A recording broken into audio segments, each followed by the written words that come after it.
Hey, what's up, guys? It's your boy Matt here, and we back with another episode of Matter of Fact MMA. So today we're going to be talking about UFC 291, which goes down this Saturday night, the UFC's next big pay-per-view. And in the main event, Dustin Poirier is going to step in there with Justin Gaethje for the elusive, okay, doesn't just come around every other month or something, for the elusive BMF championship, BMF title, the baddest mother effer in the game.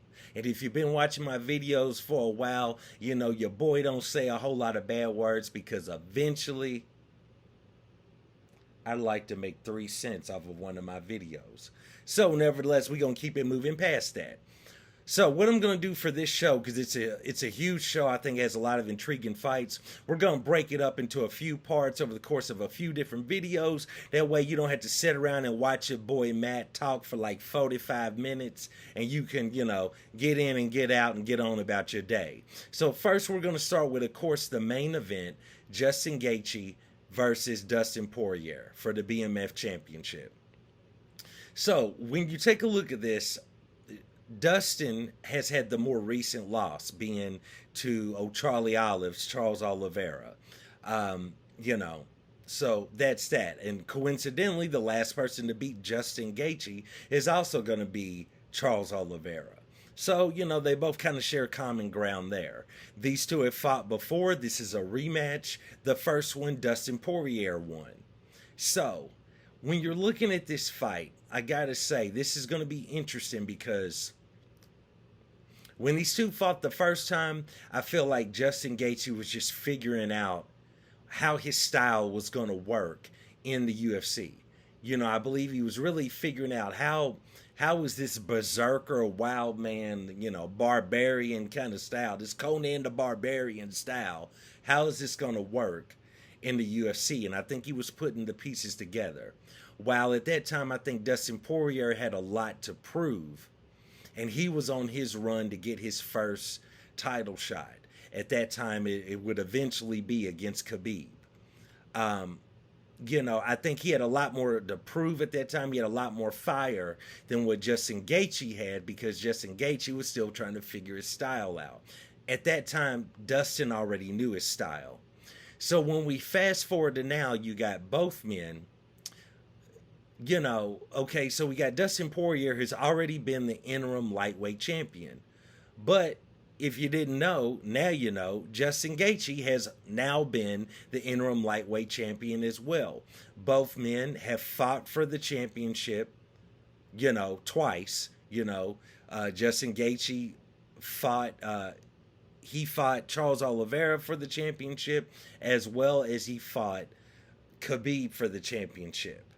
Coincidentally, that was for Justin Gaethje. It gets kind of confusing, but Dustin Poirier has also fought Khabib for the championship and lost, and he's fought Charlie Olives for the championship and lost. So now that we made those connections, let's get where they're at right now. I think both guys are at two very similar points. Only one of them's bank account is a lot bigger than the other one. And so the way I would explain that is, I think both guys have been to the tippy top of the mountain and just come shy of becoming the official lightweight champion of the world. Both guys have done that. I think when I say one guy has the larger bank account, then you've got to look at Dustin Poirier, because he's had multiple wins against Conor McGregor, and those fights were huge. I'm sure he got paid out a lot. He's got his hot sauce. He's kind of a bona fide star now. He makes star kind of rounds. He goes out, he does whatever he needs to do. He's still working with his foundation, with his wife. Shout out to her, shout out to their foundation. So I mean, he's kind of already made a ton of money. He's already made his money in the sport. He could walk away, he could retire whenever, and, the bills are paid. You know what I'm saying? Whereas Justin Gaethje has made a lot of money in the sport, especially off bonuses, and he's had a lot of high-profile main event fights that I'm sure he got paid well off of. But I doubt that he's made that Dustin, I just defeated Conor McGregor twice in a row money. You know what I'm saying? That's that real cash. That's them checks. You know what I'm saying? So, that kind of money hits different. You know what I'm talking about? When the fight really starts going wrong for both of them, I mean, everything is falling apart. I think it kind of falls apart the same way for both of them. Meaning, these are two guys that when they're losing a fight, they're drastically losing. I mean, it's all falling apart. They're getting rocked every which way. They're getting taken down. They're getting controlled, whatever the case might be. Now, other than Khabib, you don't see a ton of getting taken down and controlled for Justin Gaethje as you would for Dustin Poirier. But, it's there.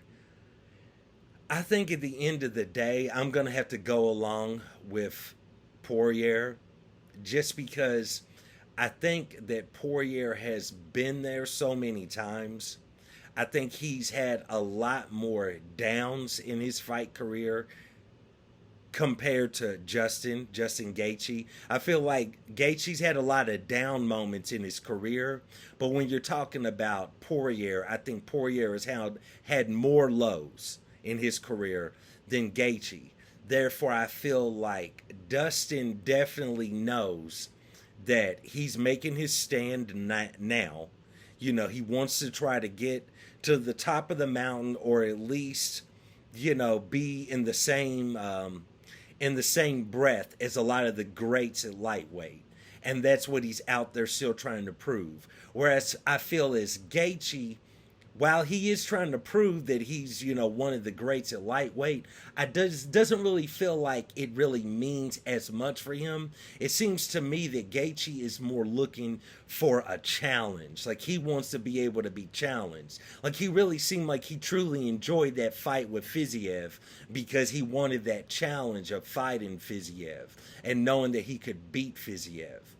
Whereas I think Dustin is more out here like, I want to show that I can be spoken in the same breath as the other great lightweights, like your Khabibs, of course your Charles Oliveira's, your eventually Islam Makhachev. I don't know if you want to throw. I wouldn't say Connor's a great at lightweight at all, so you can't really put him in there. He's just been a former lightweight champion, but I think that he's fighting for legacy. Because, like I said, he's already made his money, so he could stop fighting at any time.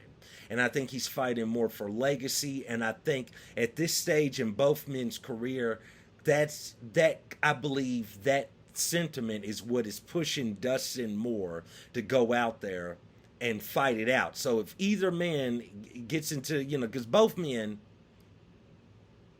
got that dog in them. You know what I'm saying?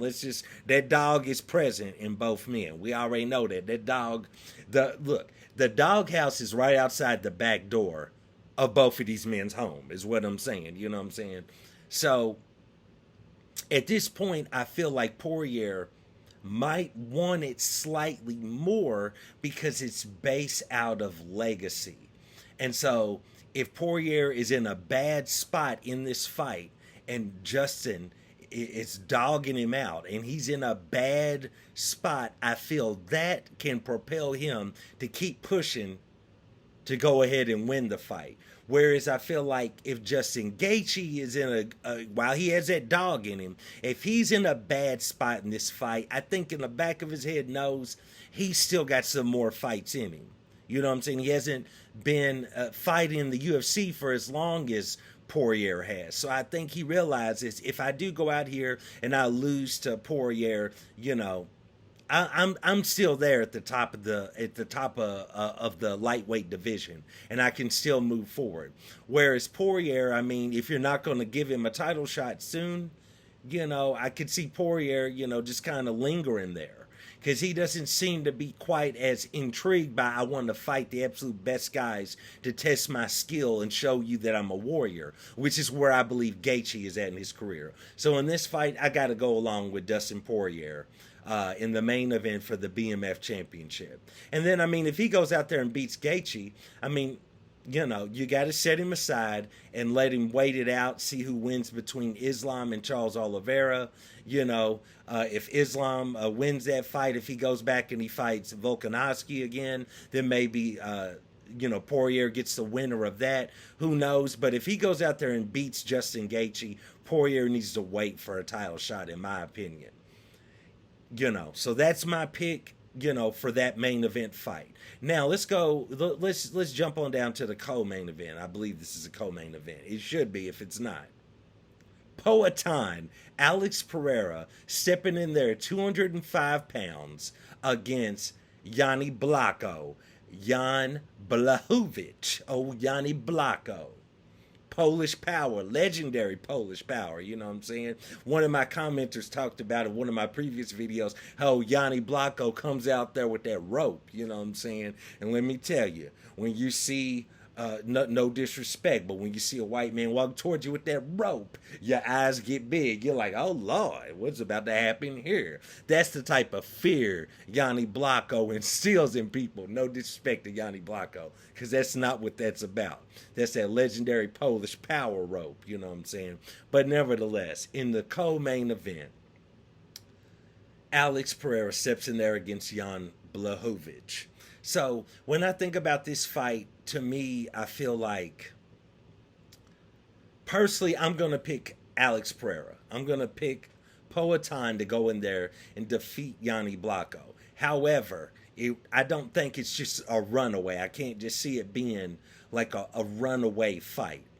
In my opinion, I feel like the reason why I'm choosing Alex Pereira in this fight is I feel like the key that he has in his corner, the little secret, maybe a little bit of trickery that Poatan has, is the fact that his head coach is Glover Teixeira. And I feel that by Glover going out there and beating him, personally, I feel like going into that fight, I feel like Jan Blachowicz had some sort of undisclosed injury. I kind of believe he had some sort of a neck issue, and in an interview he did with Ariel Helwani after that fight, he kind of alluded to it, but he wouldn't cop to it. I believe he might have had some sort of a neck injury going into that fight, just in my opinion. I have no basis on this, just by the way that he kind of twitched when Glover started to cinch up his neck. He just kind of seemed like it was like, of all the submissions of any lock that could have been cinched up on him, the one that he did not want was anything to do with his neck. And the way he tapped so quickly when Glover cinched up his neck, to me, I kind of felt like he might have had something going into that fight, some sort of a neck injury, trapezius injury, something in the upper shoulder region, you know what I'm saying? I know that don't sound technical, but I work with what I can work with. Nevertheless, Glover Teixeira in his corner. So I'm not saying Glover is just superior to Jan Blachowicz, because I believe there might have been some sort of an injury that Jan went into that fight with, given how quickly he tapped. I know Glover's got that squeeze, but Jan kind of jerked when it was cinched up, almost like it was a sharp pain, like maybe like an injury kind of pain that he was already dealing with. And a lot of these fighters go into these fights with different injuries, and they're thinking, man, please, of all things, I hope nobody touches my whatever, because that's what I've been nursing this whole camp, but I'm going to go into this fight anyway. I feel like Glover Teixeira's knowledge, I feel like that superior confidence that he can instill in Alex Poatan after already going out there and competing against Jan Blachowicz, I kind of feel like is what's going to kind of get Alex Pereira that edge going into the fight. Because, of course, Jan is going to be the better grappler. Of course, Jan is going to be the better wrestler. Of course, Jan is going to have the better top pressure. That's just a given. Alex Pereira is going to have the better technical stand-up than Jan Blachowicz. However, Jan has a really good defense, which was on display against Israel Adesanya. I feel like his defense was tremendous in that fight. Jan has a really technical defense. He stays very sharp. Hands are very close.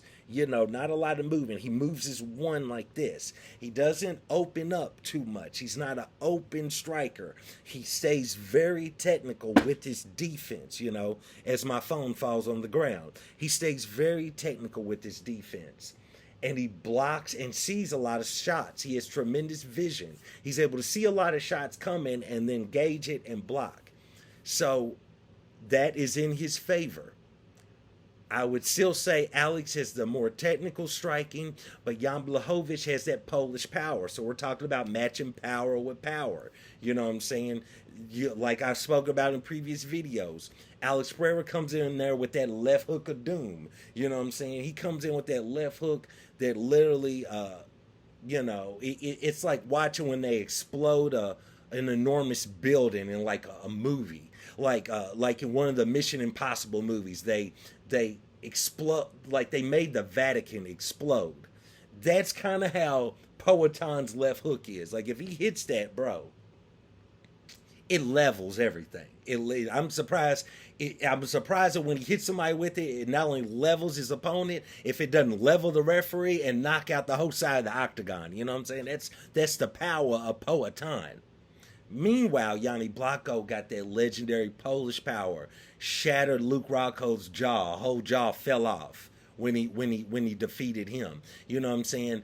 Jan Blachowicz got power. He's got that kind of power that, even in his prime, Maheta had to back up because Jan hit him with a few shots. You know what I'm saying? Jan's got some power to him as well. If Jan lands, and I feel like Jan is just big. Like he's just a big thudding kind of guy. Like if he hits you with a shot, it's just whereas Pereira seems to have that God-given touch of death. Like he hits you with a shot and you just die, you pass away. Like I spoke about in the previous video, you kind of fade off into ash like Thanos when he snaps his fingers.